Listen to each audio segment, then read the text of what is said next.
2 milênios passados, nós vemos que muitos tiveram essa marca de Jesus e se transformaram. A gente vê o caso de Francisco de Assis, a gente vê o caso de Madre Teresa, que se transformou pelo trabalho que fazia. A gente vê o caso de Chico Xavier, que se doou, e ele se doou, mesmo ele nem tendo uma saúde boa, sendo uma saúde precária, ele se doava e sempre trabalhou. Vemos o caso de Divaldo Franco, que não tem nenhum filho biológico, mas quantos filhos ele tem hoje, que ele apadrinha na Mansão do Caminho? Quantos já passaram por lá? Será que essas pessoas não estão exatamente deixando uma marca diferente para aqueles que vieram depois? Tem uma frase que diz o seguinte: nós temos que ter muito cuidado com o que nós fazemos, para que quando a gente desencarne, não ter vergonha do que deixamos para trás. E eu acredito que nós, como espíritas, a nossa preocupação é exatamente essa, de sermos lembrados como alguém que pôde fazer algo. E às vezes a gente não faz esse algo, não é por falta de condições, é por falta de vontade. É por falta de vontade que não fazemos. Porque mudar interiormente não é uma coisa fácil, mas é uma coisa possível.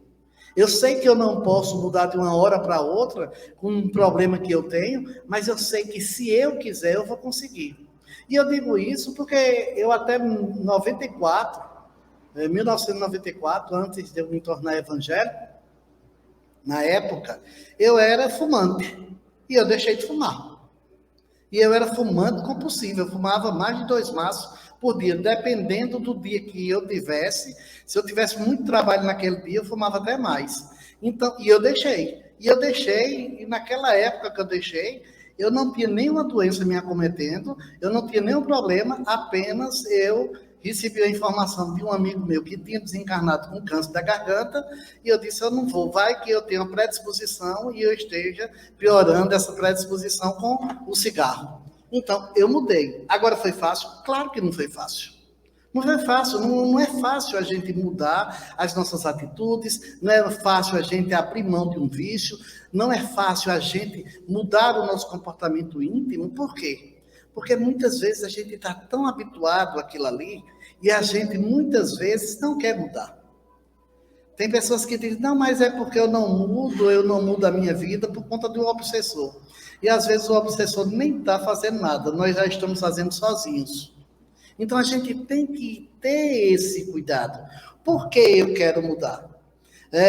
Eu achei bem interessante uma fala que Fabiano estava conversando comigo aqui, que disse, se tivesse o Banco do Brasil aberto, não tivesse ninguém pastorando, tivesse os cofres abertos, eu não saía, e mesmo eu sabendo que ninguém ia me ver, eu não ia lá pegar dinheiro para mim. Eu disse, por que você não faz isso com medo de ser preso? Você não faz porque é o seu caráter.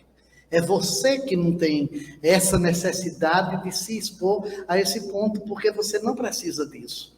Então, às vezes, a gente, na vida, quantas vezes a gente não faz algo com medo de alguém ver, com medo de ser notado, com medo de ser até maltratado por aquilo. Mas a gente tem que não fazer determinadas ações porque não queremos, já não faz parte da nossa vida. A gente tem que não roubar, não é porque com medo de não ser preso, é porque isso não faz parte da minha índole.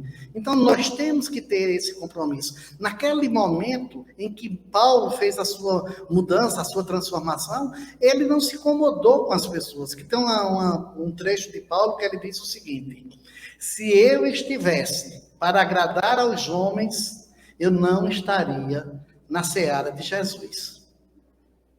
Então, quando você diz que não está para agradar os homens, não é que você esteja também em briga com todos os homens, mas é porque só a lei dos homens não nos basta. A gente tem que seguir as leis de Deus, que é as leis de transformação do ser. São as leis que vão exatamente ao nosso interior. Porque muitas vezes a gente não faz as coisas que nos expõem. Mas aquilo que a gente está percebendo e ainda continua fazendo, porque é errado, mas a gente continua porque, não, eu sou assim e eu vou continuar assim. E sou assim e continuar assim, não dá certo para ninguém. Nós temos que saber que nós somos do passado e de um passado muito difícil. E que se nós estamos hoje nessa encarnação, com tudo isso que contemplamos hoje, com todas as informações que temos, e não temos a coragem de mudar, eu acho muito complicado nós dizermos que somos algum religioso, seja de qual denominação. Porque nós, não adianta estarmos nessa ou naquela denominação. O que adianta é a nossa mudança de comportamento.